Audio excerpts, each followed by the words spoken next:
Dogs.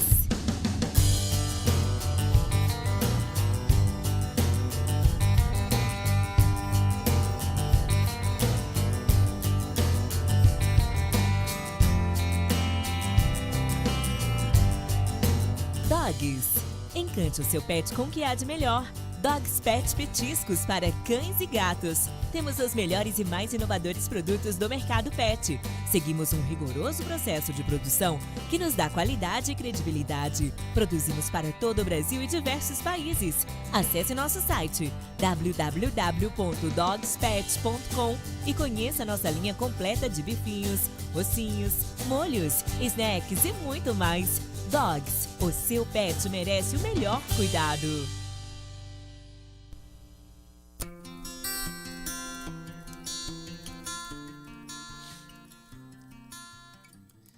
Estamos aqui para mais um programa falando do Evangelho.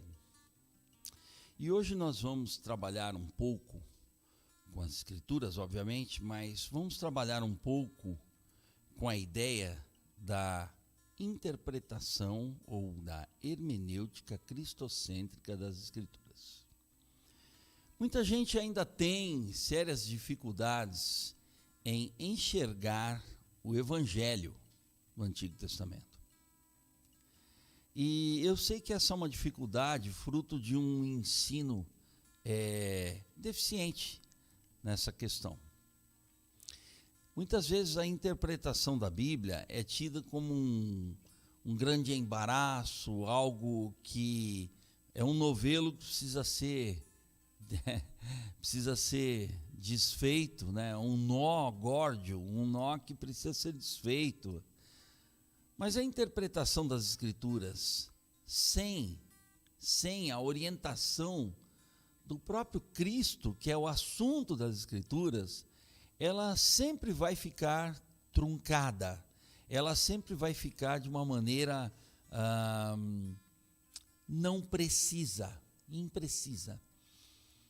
Ela sempre vai gerar problemas de compreensão em relação aos textos bíblicos, principalmente os textos referentes ao Antigo Testamento. Porque muita gente que não usa, de fato, a hermenêutica cristocêntrica, sempre vai olhar o Antigo Testamento como algo que já passou, como uma mensagem que não tem mais nenhuma vigência espiritual, nenhuma validade espiritual. O que é um terrível engano, é um engano que conduz muita gente às ideias, às teologias completamente equivocadas, sem nenhum fundamento escriturístico. Então, hoje o nosso assunto é esse, hermenêutica bíblica cristocêntrica, e eu quero começar, a princípio aqui, com dois textos, creio eu, bem conhecidos de todos nós. O primeiro se encontra lá em Lucas, capítulo 24. Já falei em programas anteriores a respeito desse texto aqui, mas vamos lê-lo novamente, Lucas 24. O Lipe vai colocando aí daqui a pouquinho, né? Lucas capítulo 24, lá do verso 44 em diante. Se bem que a gente pode pegar até um pouco antes aí, viu, Lipe? Vamos pegar um pouco antes aí. Vamos pegar Lucas 24, do 25 em diante. Perdão. Do 25 em diante. Lucas 24, 25. E vamos, é uma leitura um tanto quanto longa, vamos dizer assim. Depois a gente vai pegar o 44. Mas vamos do 25 ao 32, a princípio. Está ali na sua tela. E lhes disse: ó nécios e tardos de coração, para crer tudo o que os profetas disseram. Olha que interessante. Porventura não convinha que o Cristo padecesse essas coisas e entrasse na sua glória? E começando por Moisés e por todos os profetas, explicava-lhes o que dele se achava em todas as Escrituras. E chegaram à aldeia para onde iam, e ele fez como quem ia para mais longe. E eles o constrangeram, dizendo: fica conosco, porque já é tarde. E já declinou o dia, e entrou para ficar com eles. E aconteceu que, estando com eles à mesa, tomando o pão, o abençoou e partiu e lhe deu. Abriram-se-lhe então os olhos, e o conheceram, e ele desapareceu-lhes.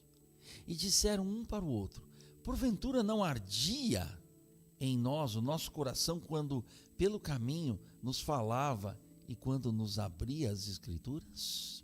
Só até o 32,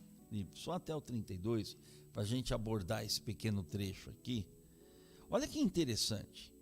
O próprio Jesus, já na condição de ressurreto, aqui Jesus já estava ressurreto, né? Mas aparecendo aos seus discípulos. E qual foi a palavra dele aqui no 25? Nécios e tardos de coração para crer tudo que os profetas disseram. Ou seja, o que eles não estavam crendo? O que Jesus estava chamando a atenção aqui? Nécio. O que é um nécio? Nécio é uma pessoa, a gente usaria hoje o termo ignorante, mas uma pessoa que ignora um fato, vamos dizer. O nécio ignora aquele fato. Vocês estão ignorando um fato, é o que Jesus está dizendo aos seus discípulos. Tardos de coração é mais preocupante. Uma coisa é você errar por ignorância. Outra coisa é você errar porque você não quer crer. Traduzindo, você não quer depender do poder de Deus, da revelação divina, para abordar as realidades divinas. Esse é um problema aqui que é recorrente nos dias de hoje. Já se passaram mais de 2000 anos dessa cena, dessa narrativa aqui, né? Tardos de coração para crer tudo que os profetas disseram. Jesus, ele na verdade, ele não traz novidade, ele é a própria novidade. Ele é a própria vida, tornando a vida cada vez nova, mais renovada. E o que ele faz é trazer à tona o Antigo Testamento, trazer à tona a mensagem teológica dos profetas. Por que vocês não creem em tudo que os profetas já disseram? Eles disseram. Há quantos séculos atrás os profetas disseram? E o que eles disseram? A mensagem profética é a palavra de Deus a respeito da pessoa e da obra de Cristo. Por quê? Porque é uma mensagem de redenção, de resgate daquela nação e de todas as nações ao derredor de Israel. Então a mensagem dos profetas é uma mensagem de evangelho. É a profecia do evangelho. A lei, o que é a lei? A lei é a afirmação do caráter de Deus em pessoa e obra. E onde isso se revela plenamente, se não na pessoa e na obra do Filho, através do ministério do Espírito. Então, tardo de coração vocês não se permitem crer. Vocês são lentos em deixar que Deus se revele a vocês. Isso é tardo de coração. É uma pessoa que protela isso. Uma pessoa que não quer aprender com o Espírito de Deus, no fundo, é alguém tardo de coração. Como Jesus chamou a atenção desses discípulos aqui. Não é que ele não amava os discípulos, não é que ele estava dando uma bucha nos discípulos, não é nada disso, não é uma bronca de Jesus. Aqui a questão é chamar a atenção para a verdade da revelação. Aqui é chamar a atenção para a verdadeira posição que os discípulos deveriam ocupar após a sua ascensão aos céus e a capacitação que eles iriam receber para poder interpretar as Escrituras segundo Jesus. Ou seja, para praticar nos seus ministérios, pregações, ensino, testemunho, praticar a hermenêutica cristocêntrica. Muita gente diz assim, puxa vida, mas existem várias hermenêuticas. Não, existem várias criações teóricas para a abordagem de textos bíblicos, ok? Todas elas têm contribuição, algumas delas contribuem mais, outras contribuem não tanto assim, mas tem uma contribuição um pouco mais ínfima, né? Mais limitada, né? Mas todas as teorias criadas para a gente interpretar as Escrituras não podem ter outro fundamento senão cristocêntrico. Por quê? Porque a hermenêutica cristocêntrica não é uma nova modalidade, não é uma nova maneira de ver as coisas, não é uma perspectiva que está sendo, digamos assim, criada. Não, é a perspectiva do próprio Senhor Jesus Cristo. Agora, se a gente partir do pressuposto de que Jesus não entende interpretação bíblica, tudo bem, você pode ficar com a hermenêutica que lhe aprouver. Pode ficar com a hermenêutica que mais, né, te atraia, digamos assim, pessoalmente.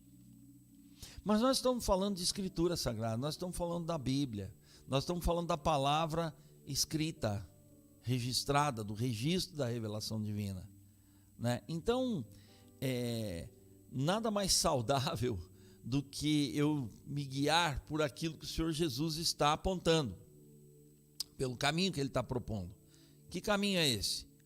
A interpretação sou eu, Jesus dizendo, em pessoa e obra.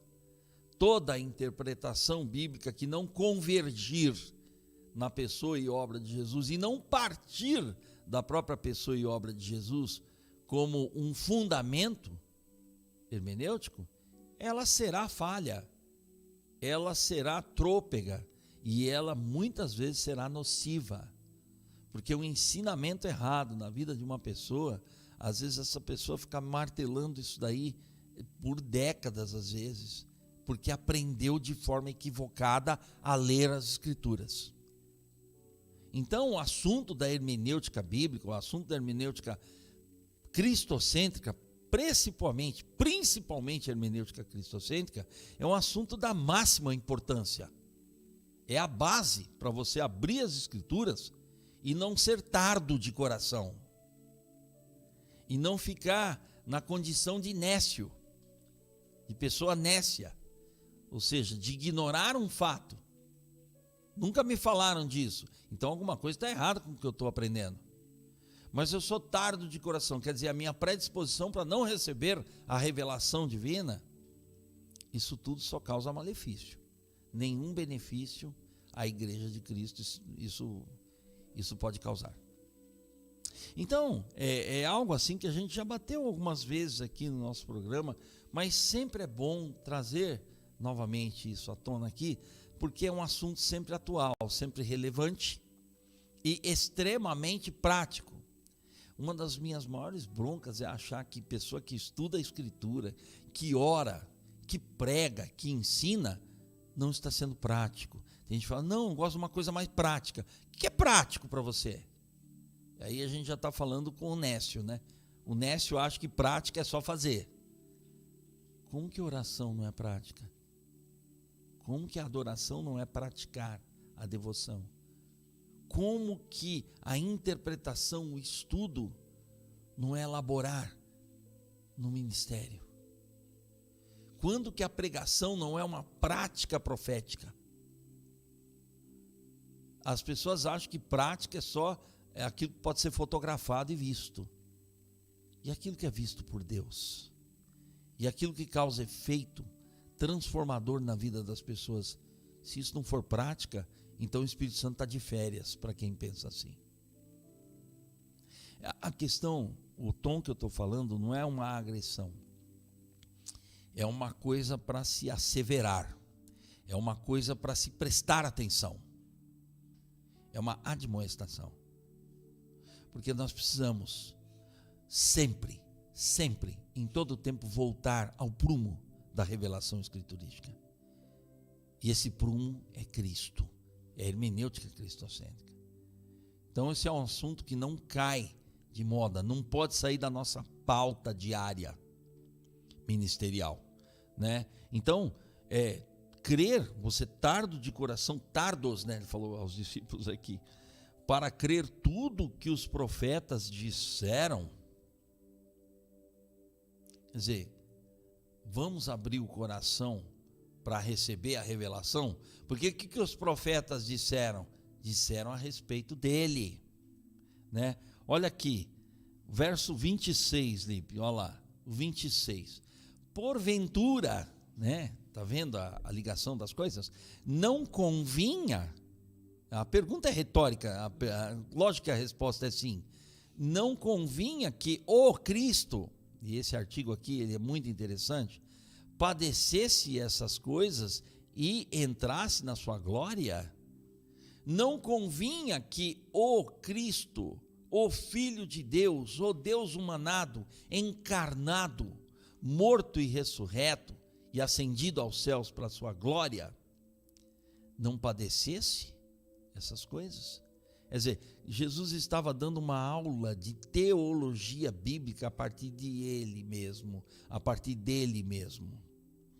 O Cristo, o ungido, o capacitado, o habilitado por Deus para toda a redenção do universo, padecesse? Ou seja, o que ele está falando é enfatizar a mensagem da cruz, a mensagem cruciforme. A essência da teologia da cruz está aqui, que o Cristo padecesse essas coisas. Que coisas? Fosse para a cruz, que ele fosse humilhado, que ele fosse desacreditado pelo sistema religioso mundial. Então, na verdade, o que ele está chamando a atenção aqui, ele está fazendo uma recapitulação de tudo o que ele fez e mostrou, né, aos discípulos no seu ministério terreno. É como se ele dissesse em outras palavras, não é para isso que eu vim? Esse não é o sentido de toda a obra redentiva de Deus? Cristo é a didática de Deus. Cristo é a própria pedagogia da redenção. Então o que nós temos nesse texto aqui é Jesus ensinando a hermenêutica cristocêntrica, centrada nele, em pessoa e obra. Às vezes os brasileiros, nós temos o costume de sermos muito precoces. A gente lê um texto rápido, a gente acha que entendeu o texto. Não! Você só entende um texto, preste bastante atenção no que eu vou te falar. Você só compreende um texto a partir do momento em que você é acometido da revelação do Espírito a respeito desse texto, na medida em que ele aponta para algo da pessoa ou da obra de Jesus Cristo. Ponto.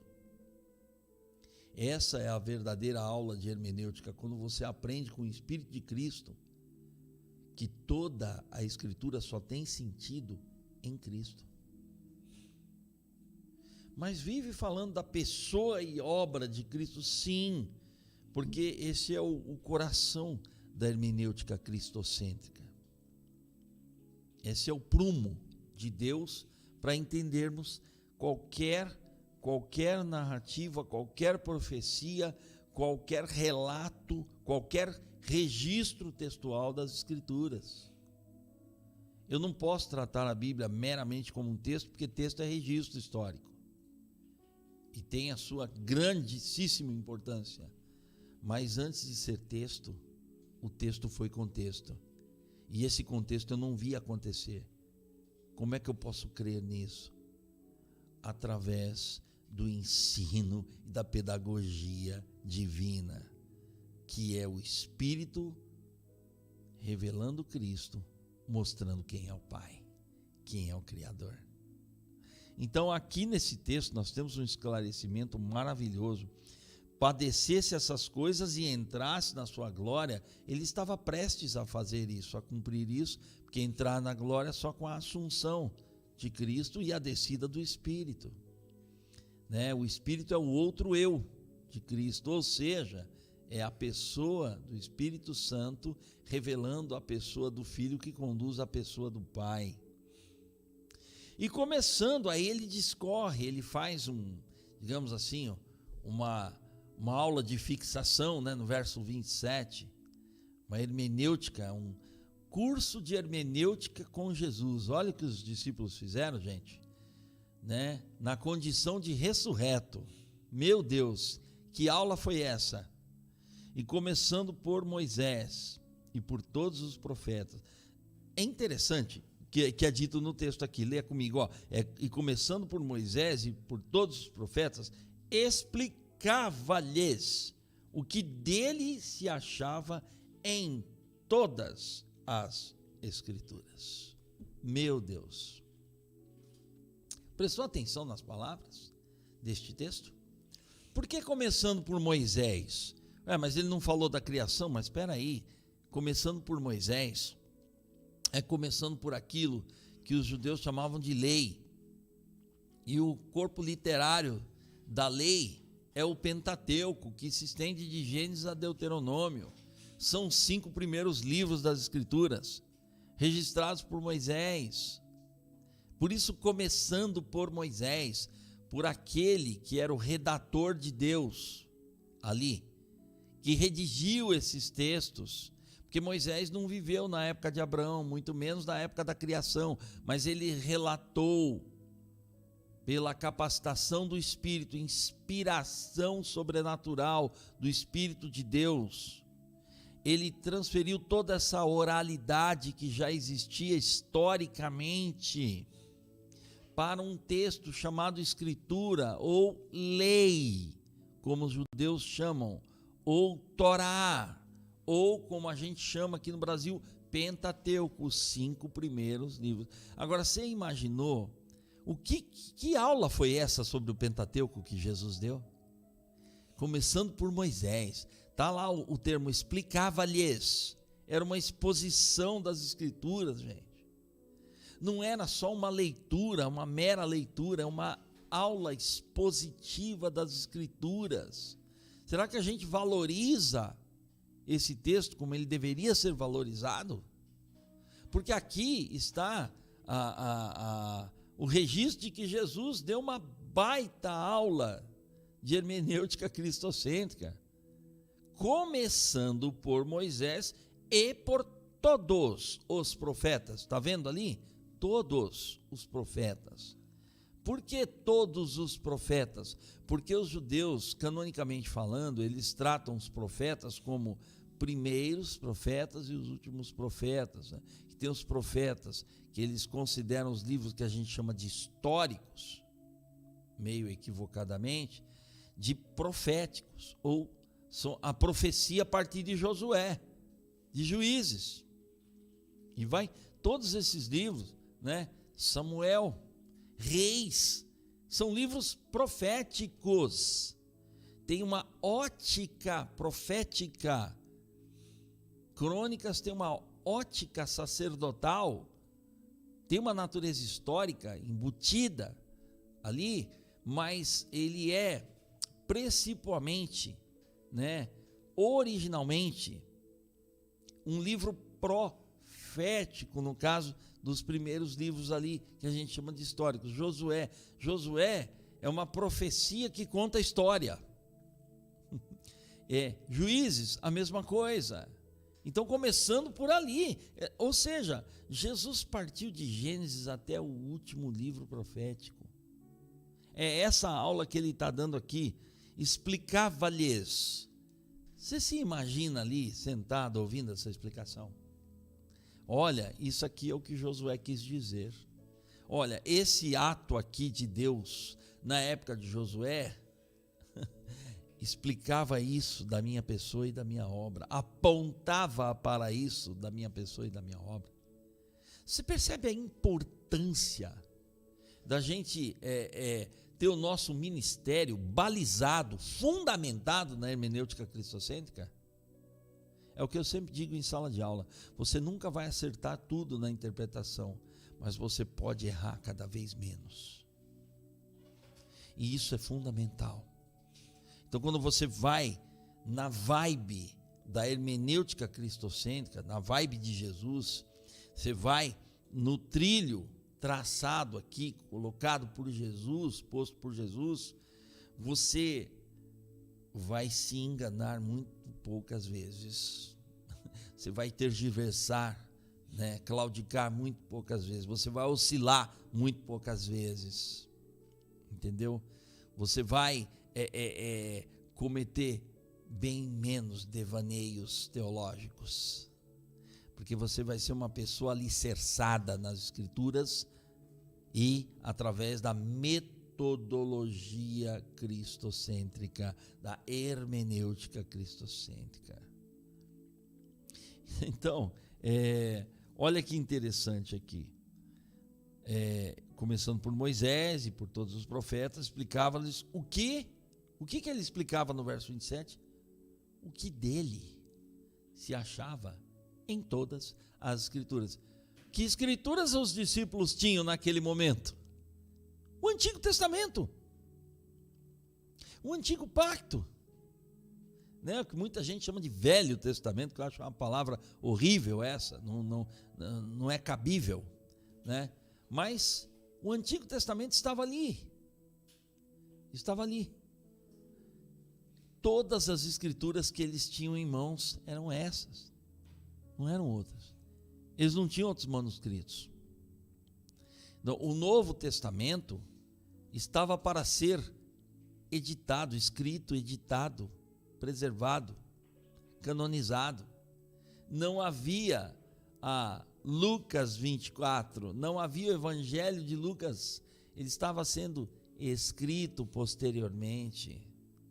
Ele iria ser escrito posteriormente. Então, o que a gente tem aqui é Jesus ensinando a interpretar a Bíblia que eles tinham, o que dele se achava em todas. Ele não excluiu nada da lei, que é o Pentateuco, e não excluiu nada de nenhum dos profetas, que são os livros lá de Josué até o último profeta. Ou seja, a Bíblia inteira, no Antigo Testamento, o assunto é Jesus, na Bíblia inteira.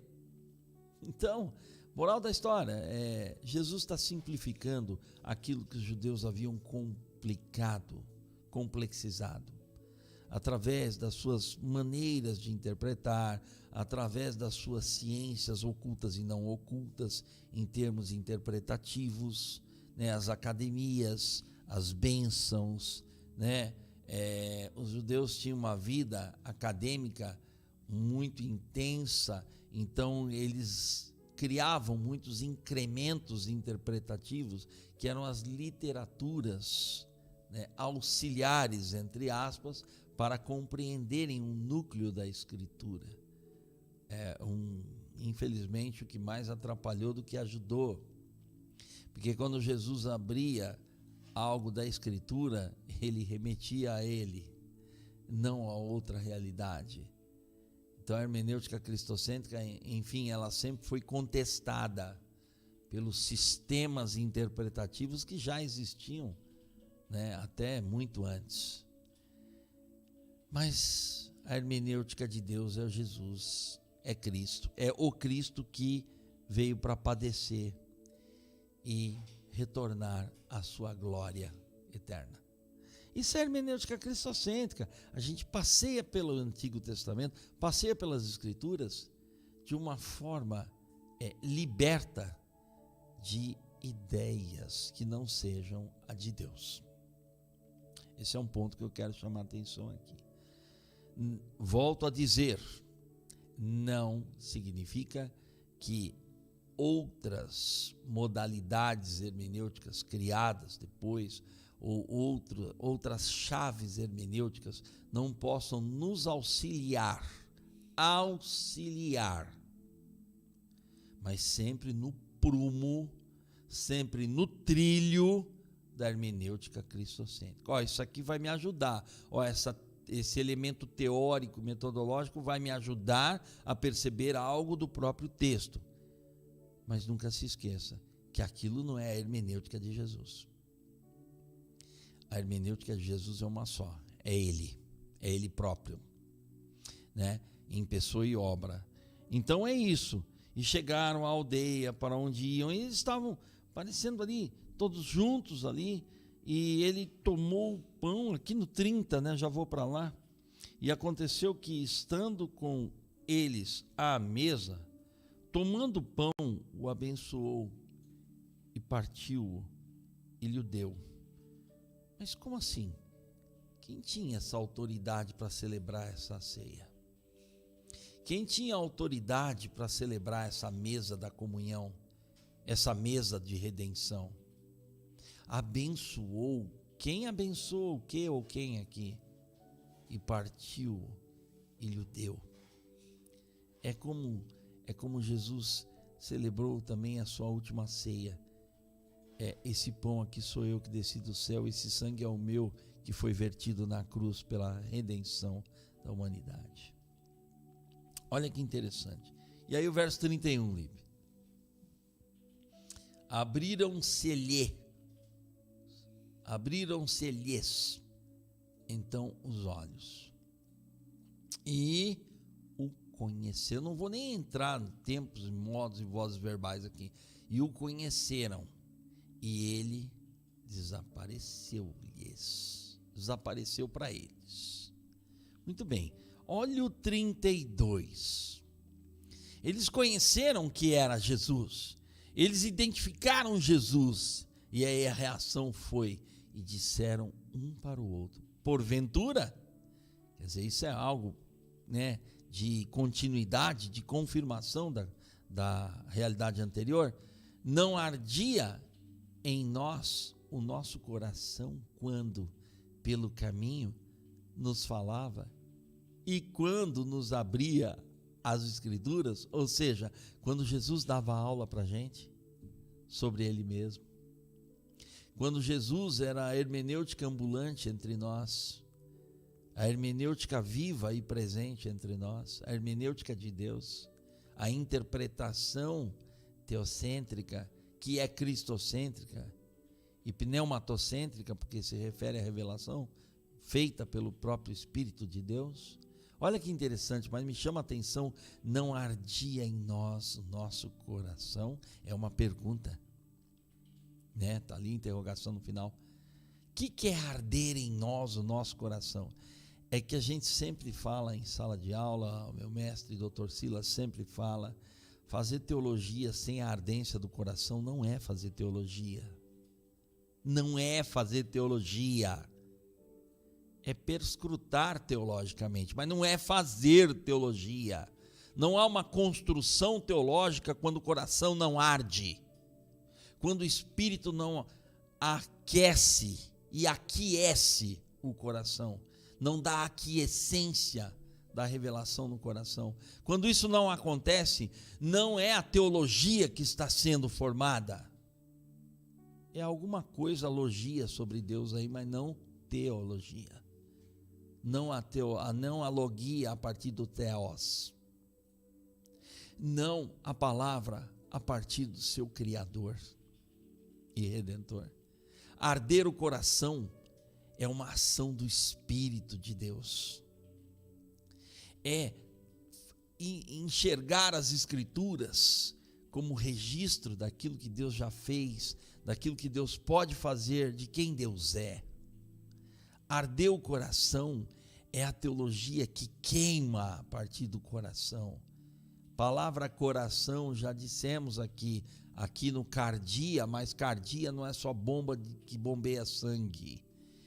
Aqui o coração é tudo aquilo que ocupa o pensar, o sentir e o querer. É o ser humano por inteiro, internamente falando.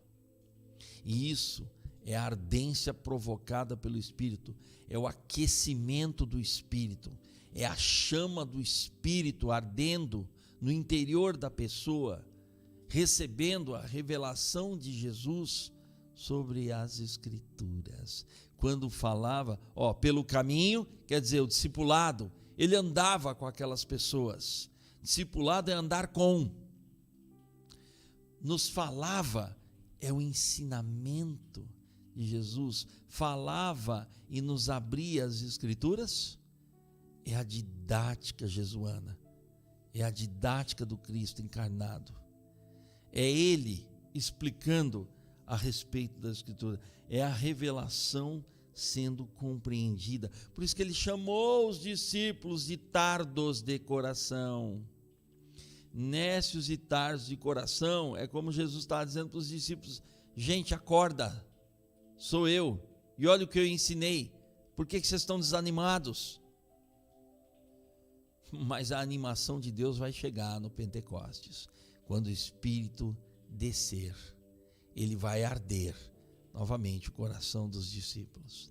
Então isso não vai ser uma mera lembrança histórica relatada, vai ser uma realidade, um princípio de vida para a vida de Deus interpretar as Escrituras no coração das pessoas e remeter a Cristo, que é a verdadeira hermenêutica de Deus para a vida, para esta vida, e não só para esta vida, para além desta vida.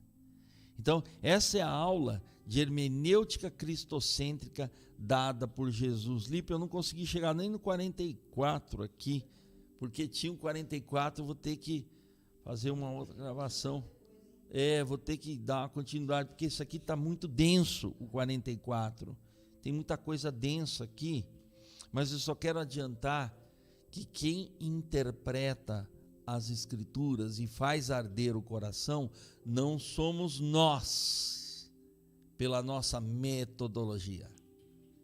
É o milagre da revelação. Eu quero terminar esse programa de hoje, nem vou indicar o livro que eu... vou indicar sim, vou indicar o livro aqui. Aqui é ao vivo, tem que... Aqui, ó, esse livrinho aqui, ó, sabe? Esconder meu rosto, que está aparecendo bem aí, Lipe, na câmera. Beleza? Isso, esse livro aqui, que tá, a luz aqui está... Pregando Cristo, Edgar Andrews. Não é coisa recente, mas é uma novidade sempre presente. Então, aqui, nem lembro copyright, primeira edição em português 2006, mas isso aqui é mais antigo, porque esse camarada já esteve aqui no Brasil, dando palestra, e a editora PES, né? Não estou ganhando nada, tá, gente? Não ganho nada, não é merchan isso aqui, não é jabá, não. Mas isso aqui esse livro, ele, acho que toda pessoa que prega e dá estudo bíblico deveria passar por isso aqui. Eu estou passando por ele a minha 4ª vez que eu estou lendo esse pequeno grande livro aqui. Ele é 109 páginas de conteúdo, mas eu recomendo para toda e qualquer pessoa que vai expor a palavra de Deus. Pregando Cristo é um livro de referência para você descortinar muitas coisas que você, ao ler as Escrituras e falando de hermenêutica cristocêntrica, às vezes não sabe como fazer essa abordagem. Mas como é que eu vou ver Cristo aqui nesse texto tal? Então esse livro ele te ensina a transitar sobre isso aqui, né? Sobre esse assunto que nós tratamos hoje. Mas eu quero encerrar o nosso, depois de indicado o livro, fica aí a indicação para você, tá? Eu quero deixar 3 coisas aqui, 3 princípios essenciais da hermenêutica cristocêntrica. Princípio número 1, a hermenêutica cristocêntrica só acontece pelo milagre da revelação. Grava aí, 3 M's. O primeiro M, milagre. Mas ler a Bíblia é uma questão de milagre? É sim, totalmente. É um milagre da revelação do Espírito mostrando Cristo conduzindo ao Pai. A hermenêutica cristocêntrica não se faz somente com a nossa pseudo-sapiência ou pretensa sabedoria. Não. A hermenêutica cristocêntrica parte do pressuposto divino, que é o milagre revelatório do Espírito, revelando Cristo. Tá? Então, não tente praticar a hermenêutica cristocêntrica, a interpretação das Escrituras, vendo Cristo, vendo o Evangelho de Cristo nas Escrituras, sem a anuência do Espírito de Deus. Peça a Deus para te revelar esse texto. E Ele revelando esse texto a você, em revelando esse texto a você Você não vai entrar em conflitos confessionais, porque eles são muito pequenos para a teologia bíblica. Então, primeiro princípio, deixe-se levar pelo milagre da interpretação do Espírito.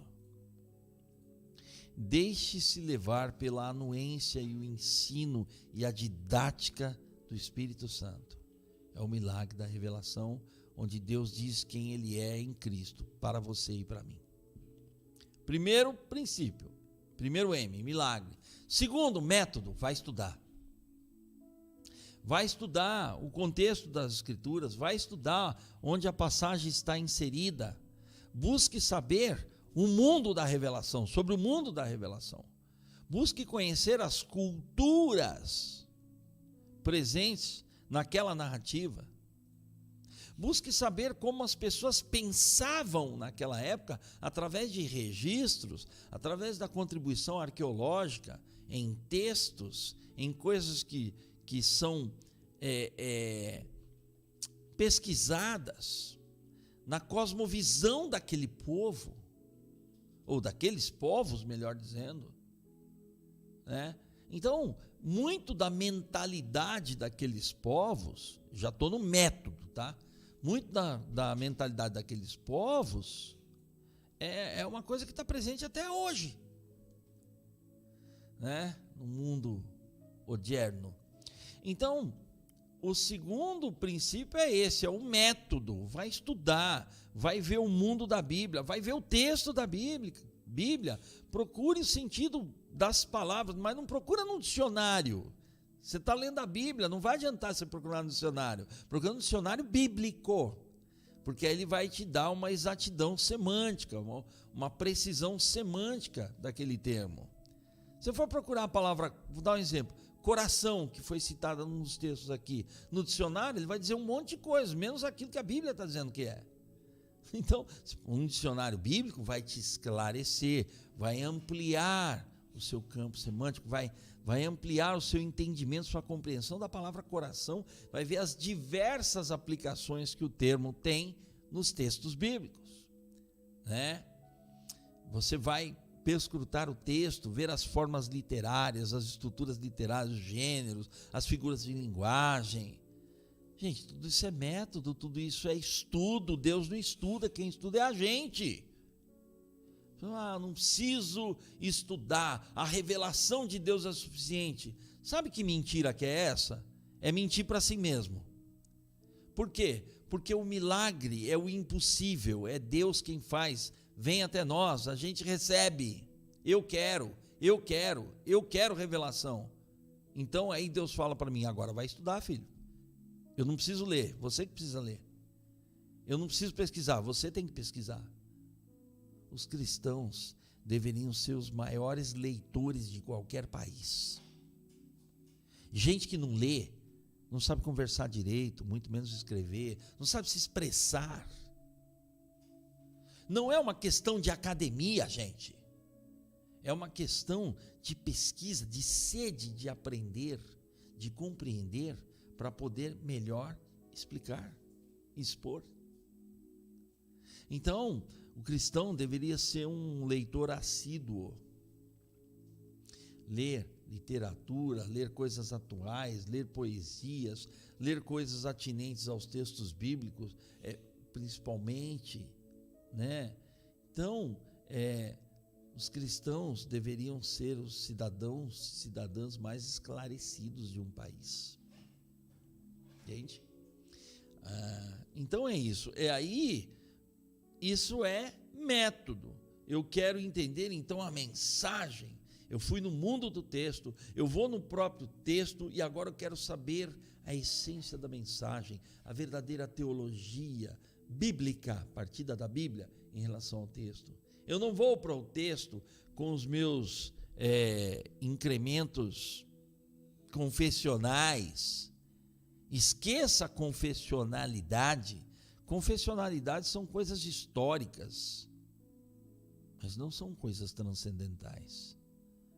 Não são coisas que vão resolver os nossos problemas, eles vão criar mais, né? Então, o que a gente precisa é de teologia bíblica.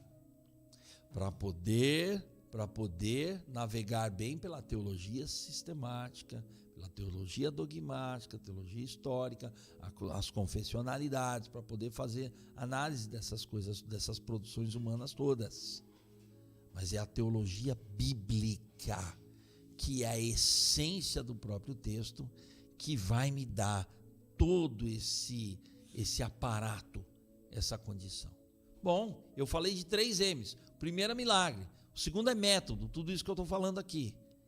E o terceiro é ministério. Milagre, método, ministério. A palavra de Deus não é para ser guardada num lugar escondido, no recôndito da mente. A palavra de Deus é para ser vista. Aí sim o seu estudo é uma coisa prática, porque você está aprendendo para ensinar. Você está aprendendo com Deus, pesquisando para poder pregar. E por que pregar melhor, ensinar melhor? Porque você vai clarificar melhor a palavra que não é sua, para a pessoa que Deus quer atingir. Você vai ensinar, você vai dar fundamentos escriturísticos para a vida. Isso é praticar hermenêutica cristocêntrica. Isso se dá no ministério. Mas como? Eu fazendo qualquer coisa, ela tem que ser fundamentada no milagre e no método. Então, um ministério é aquilo que é para o outro. O ministério é praticar Deus na vida. Então fica aí. Esses 3 princípios ficam para você. Na hermenêutica cristocêntrica, só pode ser feita através de milagre, Deus dizendo quem Ele é. Método, você estudando e pesquisando de maneira contumaz. Ministério é você chegando com o anúncio de Deus para a vida das pessoas, seja num abraço, numa visita, num auxílio, num socorro, num choro, num sorriso, numa celebração, em qualquer instância da prática cristã. Vejo você no próximo programa falando do Evangelho.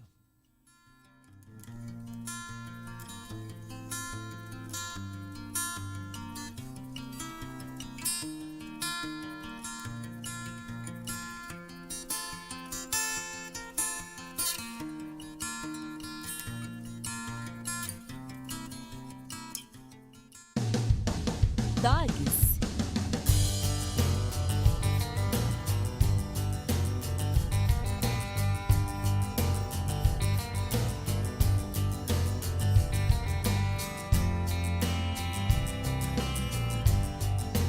Dogs. Encante o seu pet com o que há de melhor. Dogs Pet Petiscos para cães e gatos. Temos os melhores e mais inovadores produtos do mercado pet. Seguimos um rigoroso processo de produção que nos dá qualidade e credibilidade. Produzimos para todo o Brasil e diversos países. Acesse nosso site www.dogspet.com e conheça nossa linha completa de bifinhos, ossinhos, molhos, snacks e muito mais. Dogs, o seu pet merece o melhor cuidado.